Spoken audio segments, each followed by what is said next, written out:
Seconda corsa, premio Liveli. È la Gentleman di oggi riservata a cavalli di 4 anni, vincitori di 7005 in carriera, sono in 9 dopo il ritiro del numero 8, 1 Biscuit del Nord, Matteo Zaccherini, 2 Bangkok Mail, Michele Romano, 3 Bristol Holm, Samuele Querci, 4 Bebop C, Carlo Ballotta, 5 Beshir Mo, Patrick Romano, 6 Birbadal, Jessica Pompa in seconda fila, 7 Bellatrix Font, Massimo De Luca, 9 Batis, 1000 Zanichelli, 10 Bassù ZS, Fabrizio Martinelli. Vediamo rinunciare al lancio Beshir Mo, molto veloce dall'esterno Birbadal al pari di Bristol Holm. Ci prova Birbadal a scavalcare Bebop C, che però ha ancora le gambe di dentro.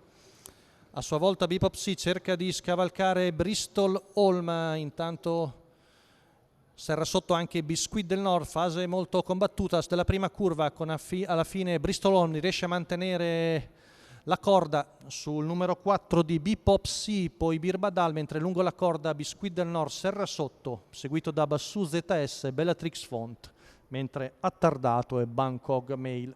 Rallenta ora Samuele Querci. Col figlio di Pasceleste arriva in 33, i primi 400 metri, si formano più pariglie.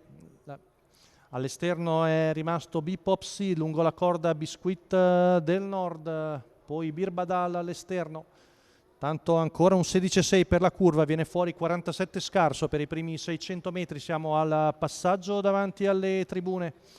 È uscita all'esterno Bassù ZS, ha preso la terza pariglia dietro a Birbadal, all'esterno anche Beshir Mo, mentre lungo la corda Bellatrix Font è in terza posizione, 15,6, 1,2,5 il primo giro, sempre in vantaggio Bristol Holm con ai fianchi Bebop C, poi Biscuit del Nord, Bellatrix Font, Birbadal, Bassù ZS all'esterno. Frazione della curva ancora in 15,9, chilometro in 1,18,4, cerca di risparmiare sul percorso Bristol Holm, ma Bebop C gli dà un severo attacco sulla retta di là.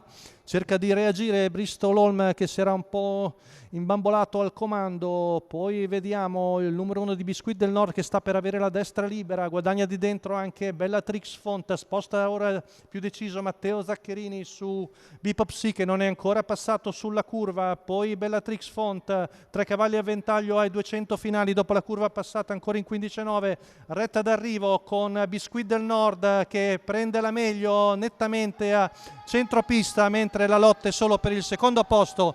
Biscuit del Nord che viene a vincere su 3 cavalli su una linea, Bellatrix, Bristol Holm e Bebop C.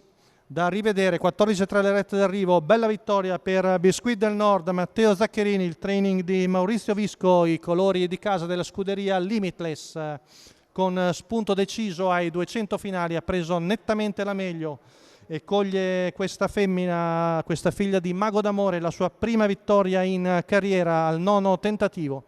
Rivediamo la bella azione di Biscuit del Nord che viene a vincere con il gentleman bolognese. Intanto rivediamo la lotta per il secondo posto, che è molto serrata. Secondo me Bristol Holm è riuscito a conservare il secondo posto su probabilmente Bebop C, mentre solamente quarta Bellatrix Font.